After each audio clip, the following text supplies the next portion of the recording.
I want to bring in Maverick PAC National Co-Chair Morgan Ortagus, along with the National Review's Katherine Timpf. All right, Morgan, I'll start with you first.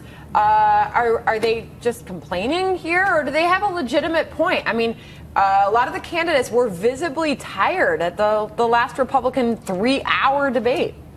Listen, I'm a political junkie. I love politics. I love debates. 3 hours is too long. Even I was bored by the last hour. I don't blame them. I think that you can have a concise debate. I think that CNBC should narrow it down, less than 10 people, and have a substantive policy discussion. Why do they need opening and closing statements? Let's get into the hard policy facts in this debate. All right, Katherine, you going to defend anybody here? Well, I don't know. I mean, I agree that it was way too long, but at the same time, adult male temper tantrums are something I'm never a fan. And this is typical for Trump because he does bring ratings. Love him, hate him, still like to watch him. Carson, I don't think anybody's really excited to hear Carson speak because he's, you know, Wait, hold on a second. I mean, the man has been surging in the polls. Oh, absolutely. But in a debate, he talks like this.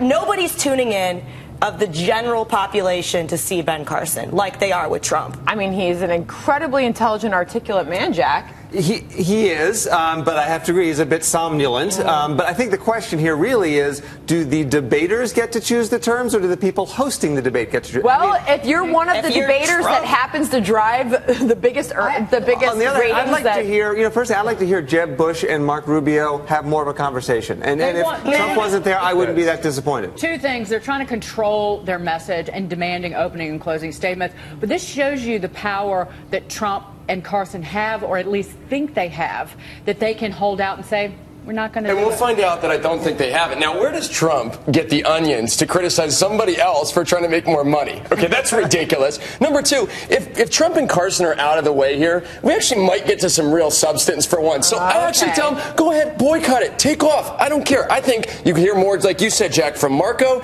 You hear more from some of the other guys, John Kasich, because those are the people that I want to hear from. Well, it's about money, but you're not. Nobody's going to watch. It's going to be horrible ratings if there's no Trump. People are watching it. And that's too bad for America. People are watching it saying, what is Trump going to say? Morgan, I want to bring you in here because we have some numbers. Hillary Clinton following up her strong debate performance with some rather impressive fundraising numbers. Does this mark a turnaround for her campaign?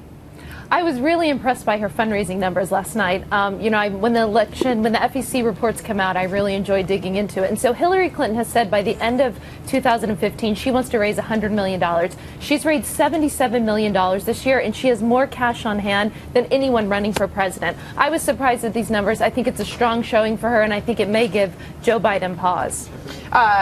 There's a lot of questions about how much her husband is helping her out with those fundraising efforts and whether or not he's going to step in and be even a bigger part of that, Katherine. Yeah, absolutely.